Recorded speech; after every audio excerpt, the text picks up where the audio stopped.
Sambil nunggu teman-temannya. Oh, ini ada yang masuk nih.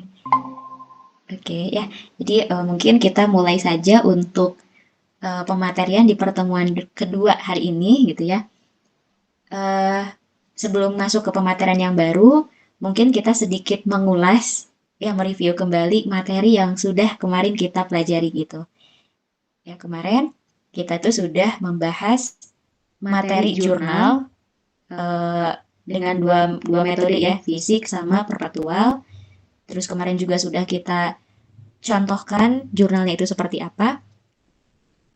Mungkin sebagai pengingat kembali, perbedaannya antara periodik dengan perpetual itu, intinya kalau misalkan perusahaannya itu pakai metode periodik, maka catat ke akunnya masing-masing. Ya, akun-akun yang berhubungan dengan pembelian, catat ke akunnya masing-masing. Ada pembelian, retur pembelian, potongan, dan juga beban angkut pembelian. Tapi, ketika kita menggunakan metodenya perpetual, dari 4 transaksi tadi gitu ya, mau itu pembelian atau ada retur, ataupun ada potongan dan beban angkut, cukup satu akun yaitu persediaan barang dagangan. Nah, sedangkan kalau nanti yang berhubungan dengan penjualan, antara periodik dengan perpetual itu sama saja ya. Catat ke akunnya masing-masing, ada penjualan, ada retur, ada potongan penjualan, ada beban angkut penjualan. Yang membedakannya itu adalah ketika kita menggunakan metode perpetual, ada transaksi penjualan itu harus mencatat lagi ada penambahan HPP sama persediaan barang dagangan. Ya, intinya metode perpetual kita harus selalu catat ada yang masuk barangnya, ada yang keluar, kita harus catat. Berarti kalau ada penjualan barangnya berkurang di sebelah kredit ya, nanti HPP-nya catat di debit. Kalau retur berarti barangnya nambah lagi di kita sebagai penjual. Maka persediaannya bertambah di sebelah debit, nah nanti HPP-nya dibalik posisinya ke sebelah kredit. Gitu. Nah itu ya untuk review materi yang di pertemuan sebelumnya. Sekarang kita bakal bahas bagaimana perhitungan HPP dengan metode FIFO, metode rata-rata, dan juga bagaimana menyusun kartu persediaannya gitu. Ya. Oke, sebelumnya kita lihat dulu ada ilustrasi di sini. Kita baca perusahaan elektronik kamu membeli 3 TV pada tanggal yang berbeda dengan harga beli 1 juta, 1.200.000 dan 1.500.000. Di tahun yang sama perusahaan elektronik kamu tuh berhasil menjual 2 TV dengan harga jual per unitnya adalah 2 juta. Oke, itu ya. Kita membeli 3 kali di tanggal 3, tanggal 6 sama tanggal 9. Masing-masing satu ya, harganya ini tanggal 3 harganya 1 juta pas kita beli, tanggal 6 pas kita beli lagi ternyata naik harganya 1.200.000, dan di tanggal 9 naik lagi harga satu TV-nya 1.500.000. Kemudian di hari berikutnya tanggal 10 Februari kita melakukan penjualan 2 TV, harga satu TV-nya adalah 2 juta. Nah, ingat ya, ini perusahaannya dagang. Ketika kita mencari tahu gitu ya labanya berapa, laba bersih perusahaan, harus memperhitungkan dulu penjualan dikurangi dengan HPP. Nah, permasalahannya di sini nggak diketahui TV-nya itu, 2 TV-nya itu yang mana nih yang udah kejual gitu. Apakah yang tanggal 3 sama tanggal 6, atau yang tanggal 6 sama tanggal 9 gitu ya, atau tanggal 3 sama tanggal 9. Nah, ketika nggak diketahui itu kan bisa macam-macam jawabannya ya, ada 3 jawaban bahkan. Bisa 2.200.000 HPP-nya, bisa 2.500.000 atau bahkan 2.700.000. Nah, berdasarkan ilustrasi tadi, untuk menentukan berapa sih nilai harga pokok penjualannya itu bisa menggunakan beberapa metode penilaian. Gitu ya. Kemarin mungkin HPP-nya kan udah diketahui di soal harga pokoknya berapa, harga pokok penjualannya berapa gitu. Tapi sebenarnya kitalah yang harus nyari tahu sendiri gitu. Di pada kenyataannya gitu ya, di praktiknya kita harus ngitung sendiri berapa sih harga pokok penjualannya. Nah, perhitungannya itu sendiri bisa menggunakan beberapa metode yang bisa teman-teman terapkan. Ada metode FIFO, kemudian metode LIFO, metode tanda pengenal khusus, dan juga metode rata-rata.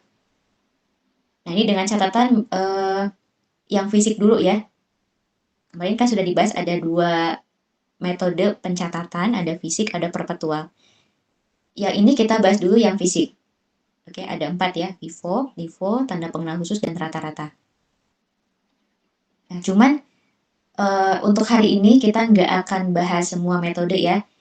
Yang paling sering digunakan saja yang dibahas yaitu FIFO sama metode rata-rata gitu. Untuk metode LIFO sebenarnya udah nggak boleh digunakan ya, nggak boleh diterapkan lagi, makanya kita nggak akan bahas. Nah, tapi mungkin nanti saya kasih materinya saja ke teman-teman. Oke, yang pertama, kita bahas dari mulai metode FIFO atau singkatannya dari first in, first out. Pertama masuk, pertama kali keluar. Nah, maksudnya gimana gitu ya? Kita lihat karakteristiknya di sini. Barang yang dibeli lebih dahulu akan kita jual lebih dulu. Barang yang dibeli lebih dulu, ya kita jual lebih dulu gitu. Maka yang kedua, persediaan akhirnya ditentukan dengan mengambil harga perolehan per unit dari pembelian yang paling akhir. Maksudnya gini, jadi berdasarkan FIFO itu kan kita jual barang ke konsumennya yang dibeli paling pertama dulu gitu ya. Kita keluarkan yang paling pertama, dibeli dulu. Jadi ketika kita mau ngecek lagi nih ke gudangnya, masih ada berapa sih persediaan akhirnya? Barang yang masih ada di gudangnya ada berapa? Yang harganya berapa gitu. Nah, persediaan akhirnya tersebut tuh yang masih ada berasal dari pembelian yang paling akhir. Nah, mungkin teman-teman bisa bayangin ya, kita kan jualnya yang pertama dulu tuh. Berarti kalau masih ada yang sisa, itu berasal dari pembelian yang paling terakhir.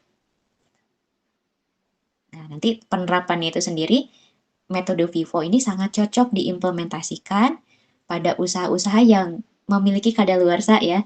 Contohnya seperti perusahaan yang jual makanan, menjual minuman, obat-obatan. Ya pasti mereka akan mengeluarkan dulu barang yang dibuat pertama misalkan ya, atau dibeli paling pertama dulu.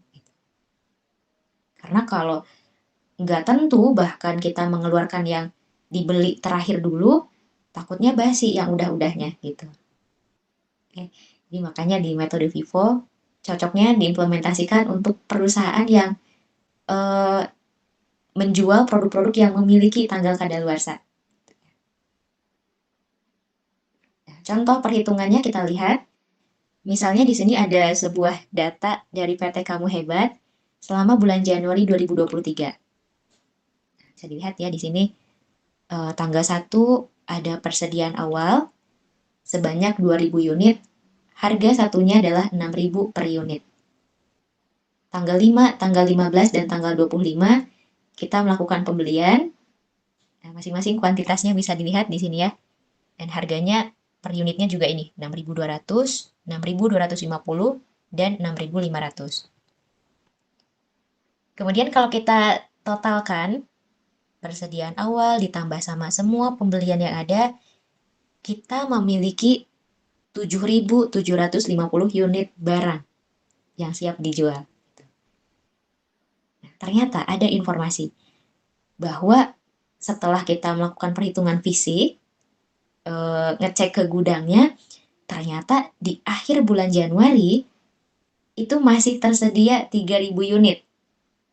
Nah, dari 7.750 ada 3.000 unit yang belum terjual. Hitung katanya berapa nilai persediaan barang dagangan akhir dari PT Kamu Hebat. Pertanyaannya kita lihat ya, berapa persediaan akhir?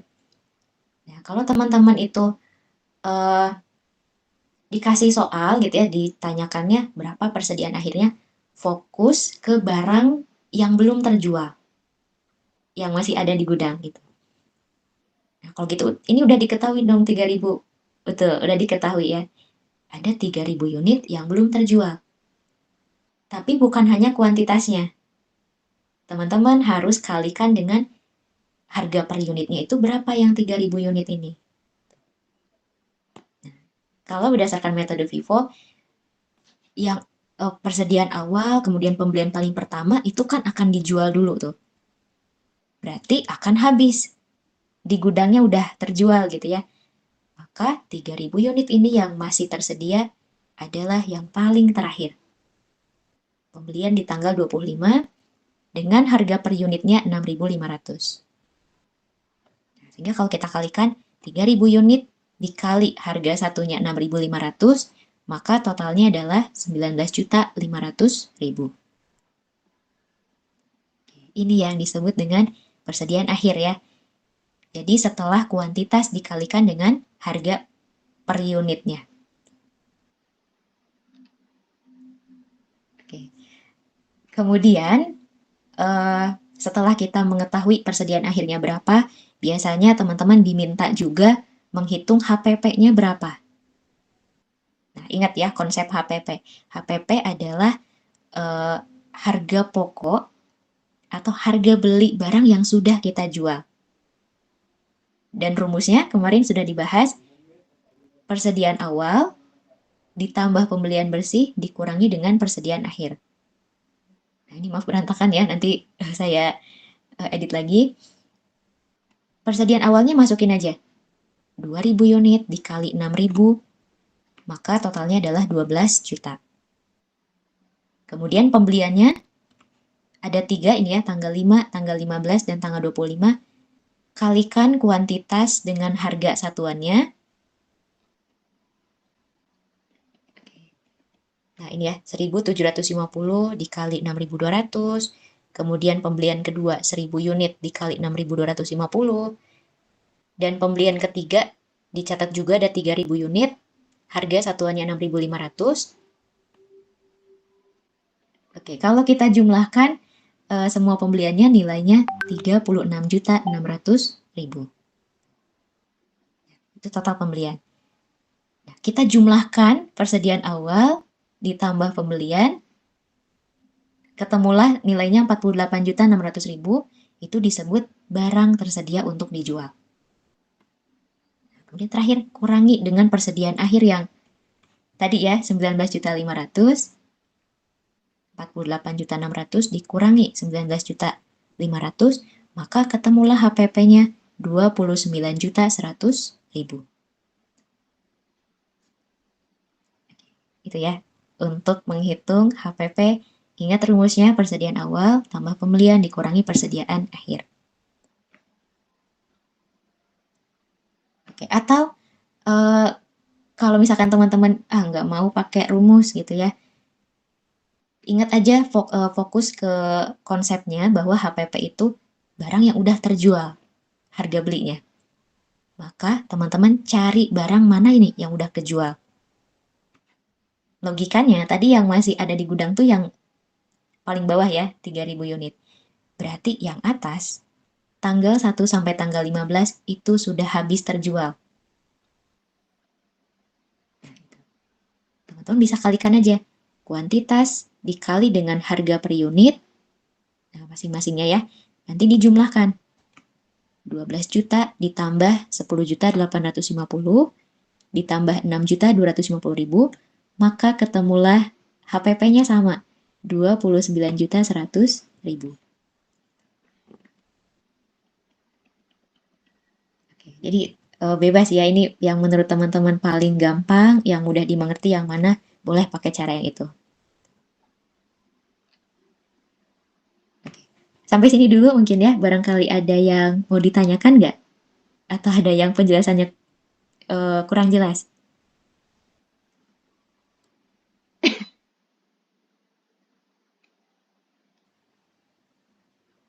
Bisa ya? Kalau misalkan ada yang masih kurang paham, boleh langsung aja tanyakan. Ya, kalau lagi ngejelasin pun nggak apa-apa, potong aja gitu ya. Takut nanti lupa gitu. Menurut Kakak lebih cepet pakai rumus rumus atau atau langsung langsung dihitung kayak dihitung gitu aja kayak tuh? gitu aja tuh? Oke, kalau menurut saya sih lebih cepat yang ini bahkan ya. Kenapa? Karena kalau yang pakai rumus, teman-teman itu harus nyari tahu dulu persediaan akhirnya. Kalau persediaan akhirnya belum dihitung, belum bisa gitu kalau pakai rumus. Tapi kalau pakai cara yang ini, meskipun teman-teman nggak ngitung persediaan akhirnya, tetap bisa ngitung HPP-nya gitu. Ya, jadi versi yang kedua, teman-teman fokus aja barang mana sih yang udah terjual menurut metode FIFO gitu ya. Nanti kalikan kuantitas dikali dengan harganya. Oke, makasih Kak. Makasih Kak. Oke, gitu ya. Jadi boleh pakai cara yang ini nih kalau teman-teman mau lebih cepat. Nah, kita next ya ke metode yang kedua, yaitu metode rata-rata tertimbang. Sebetulnya di metode rata-rata ini tuh ada dua ya. Ada rata-rata sederhana sama rata-rata tertimbang. Cuman yang rata-rata sederhana itu udah jarang banget digunakan. Yang seringnya itu ya ini, rata-rata tertimbang gitu. Jadi biar nggak terlalu banyak juga, teman-teman fokusnya ke metode ini ya, rata-rata tertimbang. Kita baca dulu pengertiannya. Dalam metode ini, harga barang ditentukan dengan cara membagi jumlah barang yang tersedia untuk dijual, atau ini ya, barang tersedia untuk dijual tuh persediaan awal ditambah dengan pembelian, kemudian dibagi dengan kuantitas barangnya tersebut. Nah, atau ini ya rumusnya. Harga pokok rata-rata per unit kita cari tahu dulu ini sebelum menghitung persediaan akhirnya. Ya, caranya dari barang tersedia untuk dijual dibagi ada berapa unit kuantitas persediaannya, baru hasil yang tadi tuh dari yang harga pokok ini kita kalikan dengan jumlah persediaan akhirnya itu ada berapa. Atau unit eh, jumlah barang yang masih ada di gudangnya terakhir itu ada berapa. Kita contohkan ya, datanya masih yang sama PT Kamu Hebat. Tadi tuh ada informasi bahwa di akhir masih ada 3.000 unit barang yang ada di gudang. Kalau metode FIFO itu kan langsung kita kalikan ya, 3.000 dikali dengan harga yang ada di sini, 6.500. Nah, tapi kalau rata-rata nggak boleh langsung dikalikan dengan harga yang ada di sini. Harga 6.000, 6.200, 6.250, atau 6.500, nah nggak boleh ya. Tapi teman-teman cari tahu dulu, harga pokok rata-ratanya berapa sih? Nah, pakai rumus yang tadi. Dari barang yang tersedia untuk dijual, dibagi dengan kuantitas persediaan. Semuanya ada berapa? Nah, yang ini ya, 7.750 unit. Kalau 48.600 itu caranya ini. Dari persediaan awal ditambah sama total pembeliannya ya. Nah, itu namanya barang tersedia untuk dijual. 48.600.000. Kemudian dibagi sama teman-teman, dihitung hasilnya adalah 6.270,97. Nah, hasil yang ini kalikan dengan kuantitas barangnya, yang 3.000 tadi. Maka ketemulah nilai persediaan akhirnya 18.812.910.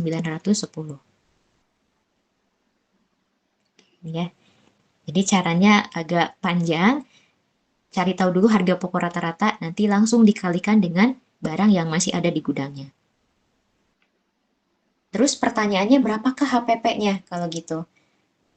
HPP tetap aja ya, sama pakai rumus persediaan awal tambah pembelian dikurangi persediaan akhir.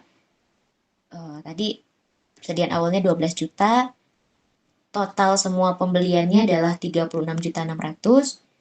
Kalau kita jumlahkan hasilnya 48.600 disebut barang tersedia untuk dijual. Kemudian kurangi dengan persediaan akhir yang barusan 18.812.910, maka ketemulah HPP-nya 29.787.090. gitu ya. Mungkin bedanya kalau metode FIFO itu kan tadi ada dua cara ya. Kalau yang ini, mau nggak mau teman-teman harus hitung dulu persediaan akhirnya.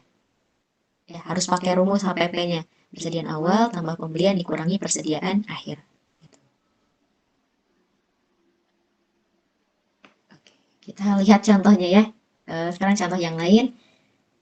Berikut ini merupakan informasi yang berkaitan dengan persediaan PT Bahagia Selalu.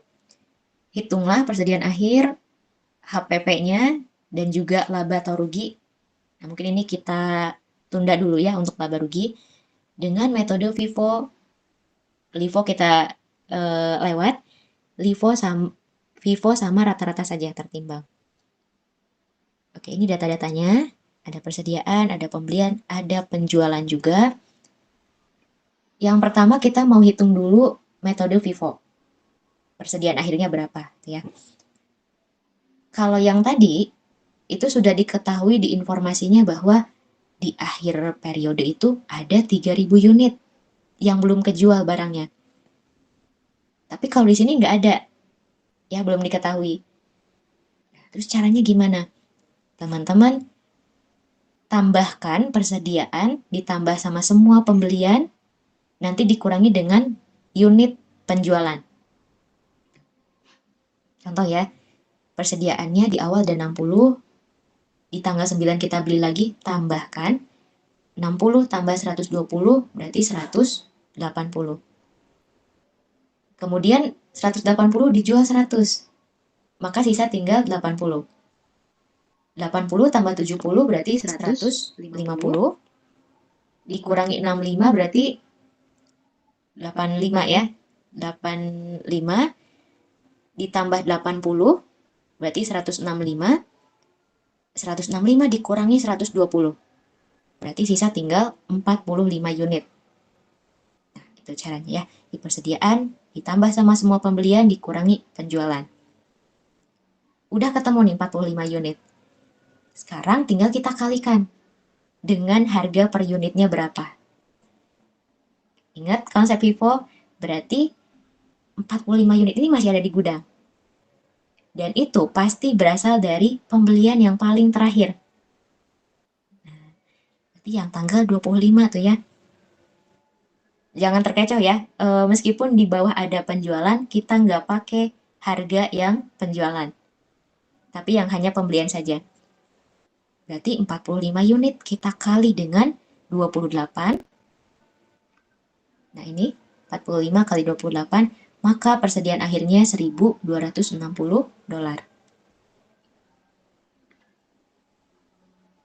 Gitu ya.